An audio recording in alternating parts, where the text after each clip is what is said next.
Hello, good morning po sa inyong lahat. Ayan, tulog pa yung ating makulit na baby. O, ang bait, di ba? Tingnan naman ang paligid niyang kama niya. Kama namin. Ayan, sinakop niya lahat ng pwesto. Paikot-ikot niyan, parang relo yan pag natulog. Ngayon, ano siya? Anong oras siya ngayon? Ayan, ganito tayo. Ayan. Alas 3 siya ngayon. Mamaya magugulat na lang kayo, alas 12 na yan. Ito mo si Brandy, nalaglag na, nakailang beses nalaglag na yan si Brandy.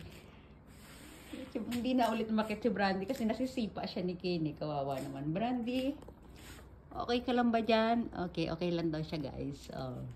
Ako mag-aayos na ako ngayon kasi mamaya dadaling ko sa trimming si Brandy at magla-live tayo mamaya, ha? Announcing ng top 10, weekly top 10 engagers. Diyan po muna kayo.